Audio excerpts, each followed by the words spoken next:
സനാതന സുദർശനം ചാനൽ. ഞാൻ ഹരിലാൽ രാജൻ.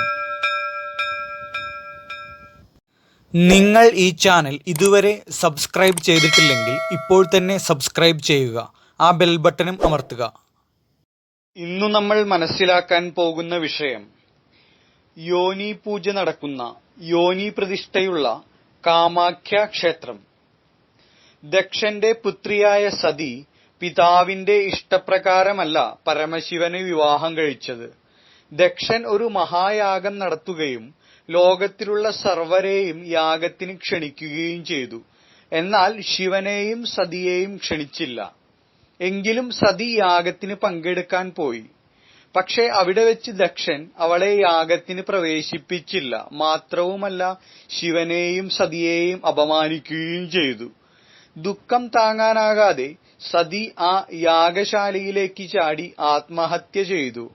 ഇതറിഞ്ഞ ശിവൻ സതിയുടെ ശരീരവും എടുത്തുകൊണ്ട് ലോകം മുഴുവനും സംഹാര താണ്ഡവമാടി. ശിവന്റെ കോപം ശമിപ്പിക്കാൻ മഹാവിഷ്ണു സുദർശന ചക്രമെറിഞ്ഞ് സതീദേവിയുടെ ശരീരം 108 കഷ്ണങ്ങളാക്കി ചിതറിച്ചു കളഞ്ഞു. അതിൽ യോനിഭാഗം വീണ സ്ഥലമാണ് കാമാഖ്യ എന്നാണ് വിശ്വാസം. മറ്റ് ക്ഷേത്രങ്ങളെ അപേക്ഷിച്ച് കാമാഖ്യ ദേവിക്ക് രൂപമില്ല, പകരം യോനി മാത്രമാണുള്ളത്. വസന്തകാലമാകുമ്പോൾ ഈ ഭാഗത്ത് ഈർപ്പം അനുഭവപ്പെടും. തുടർന്നു വരുന്ന 3 ദിവസങ്ങൾ ദേവിയുടെ ആർത്തവ ദിവസങ്ങളാണ് എന്നാണ് ഇവിടത്തുകാരുടെ വിശ്വാസം. ദേവിയുടെ യോനി ഭാഗത്ത് ഈർപ്പം കണ്ടാൽ 3 ദിവസത്തേക്ക് ക്ഷേത്രം അടച്ചിടും. പിന്നെ 4-ാമത്തെ ദിവസമായിരിക്കും ക്ഷേത്രം തുറക്കുക. കാമാഖ്യ ക്ഷേത്രത്തിലെ പ്രധാന ആഘോഷ ചടങ്ങു തന്നെ അംബുബാച്ചിമേള എന്നറിയപ്പെടുന്ന ചടങ്ങാണ്. ആർത്തവപ്പെട്ടിരിക്കുന്ന 3 ദിവസങ്ങളിൽ അടച്ചിടുന്ന ക്ഷേത്രം 4-ാം ദിവസം വലിയ ചടങ്ങുകളോടെ വിശ്വാസികൾക്കായി തുറക്കപ്പെടുന്നു. ഈ സമയത്ത് അമ്പലത്തിൽ ദർശനം നടത്തുന്നത് സന്താനഭാഗ്യം ഉണ്ടാക്കുമെന്നാണ് വിശ്വാസം. പ്രസാദമായി പ്രതിഷ്ഠയിലുള്ള ജലം പുണ്യജലമായി കണക്കാക്കി ഭക്തർക്കിടയിൽ വിതരണം നടത്തുകയും ചെയ്യുന്നു. ഒപ്പം ഒരു ചുവന്ന തുണിയും ഭക്തർക്ക് നൽകും. ദേവിയുടെ ആർത്തവരക്തം സൂചിപ്പിക്കുന്നതിനാണ് ഇത് നൽകുന്നത്.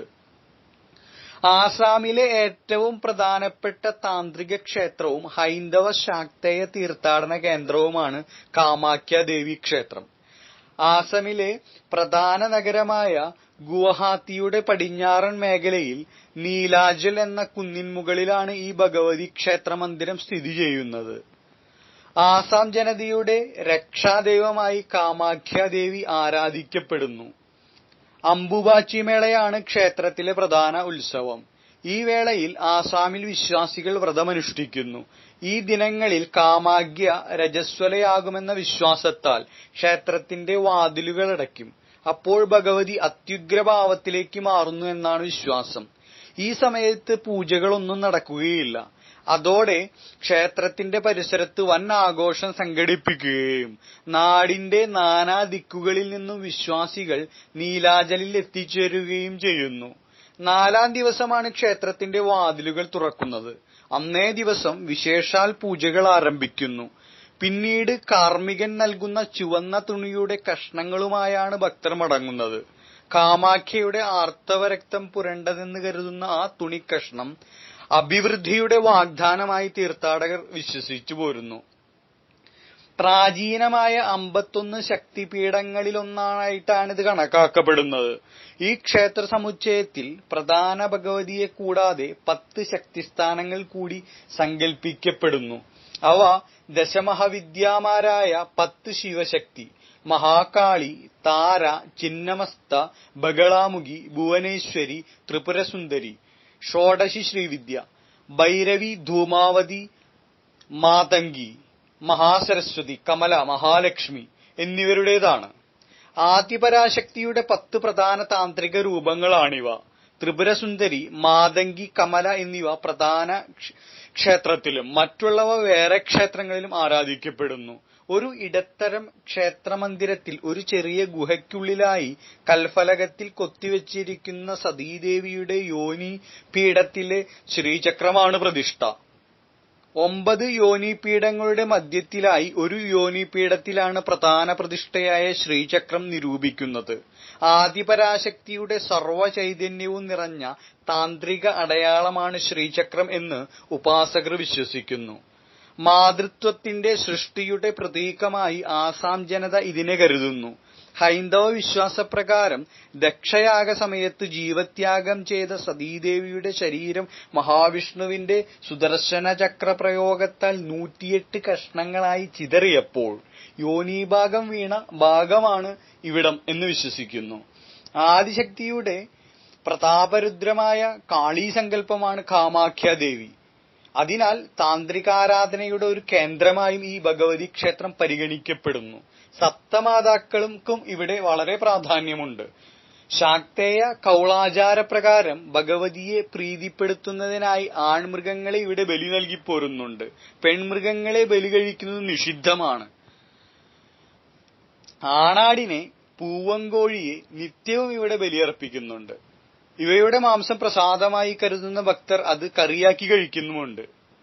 പൂജയ്ക്കുള്ള ദ്രവ്യങ്ങളായി ചുവന്ന പൂക്കള്, ചുവന്ന തുണിക്കഷ്ണങ്ങള്, ചുവന്ന ചാന്ത് അഥവാ സിന്ദൂരം എന്നിവയൊക്കെയാണ് അർപ്പിക്കുന്നത്. ദക്ഷിണേന്ത്യയിലാണ് പരാശക്തിയുടെ ശക്തിസ്വരൂപിണിയും രക്താർത്തയും രൗദ്രവുമായ കാളീസങ്കല്പം ജന്മം കൊണ്ടതെന്ന് കരുതപ്പെടുന്നു. എന്നാൽ അത് യോനി പൂജയായി ശ്രീചക്ര പൂജയായി രൂപാന്തരണം സംഭവിച്ചതും ദേശവ്യാപകമായി പ്രചരിച്ചതും ഈ ക്ഷേത്രത്തിൽ വെച്ചാണ് എന്നതാണ് ഒരു പൊതുവായിട്ടുള്ള വിശ്വാസം. ഉർവരത, പ്രകൃതി എന്നീ സങ്കല്പത്തിൽ പ്രാചീന കാലം മുതൽക്കേ ഇത്തരം ആരാധനകളിൽ ഉള്ളതായി പറയപ്പെടുന്നു. അതിന്റെ തുടർച്ചയായി സ്ത്രീയാണ് സൃഷ്ടിയുടെ അടിസ്ഥാനം എന്ന സങ്കല്പത്തിലാണ് ശാക്തേയർ കാളിയെ ആരാധിച്ചതെങ്കിലും ശൈവസങ്കല്പത്തിൽ പിന്നീട് പാർവതിയുടെ പര്യായമായി തീരുകയായിരുന്നു. ശൈവവിശ്വാസപ്രകാരം മഹാദേവൻ പാർവതിക്ക് ഉപദേശിച്ചു കൊടുക്കുന്ന യോനീതന്ത്രപ്രകാരം യോനീപീഠം മാതൃത്വത്തിന്റെ ശക്തിയുടെ പ്രതീകമാണ്. അതുപ്രകാരം ലോകമാതാവായ ആദിപരാശക്തിയിൽ നിന്നത്രേ സകല സൃഷ്ടിയുമുണ്ടായത്. യോനീപീഠത്തിൽ ദശമഹാവിദ്യകൾ കുടികൊള്ളുന്നു എന്നതാണ് ഈ താന്ത്രിക സങ്കല്പം. യോനിമൂലത്തിൽ ഗൗരി, നാഗനന്ദിനി തുടങ്ങി യോനി ഗർത്തത്തിൽ ഭുവനേശ്വരി, മഹാലക്ഷ്മി തുടങ്ങിയ ശക്തിയുടെ ഭാവങ്ങൾ കുടിയിരിക്കുന്നതായി പറയപ്പെടുന്നു. അതിനാൽ ആർത്തവം പരാശക്തിയുടെ ചൈതന്യം അതിന്റെ പൂർണ്ണതയിലെത്തുന്ന പവിത്രമായ പ്രക്രിയയായി താന്ത്രികർ ഇതിനെ കരുതിപ്പോരുന്നു. ഇതിന്റെ പ്രതീകമായ ആരാധനാക്രമങ്ങളാണ് കാമാഖ്യ ക്ഷേത്രത്തിൽ കാണപ്പെടുന്നത്.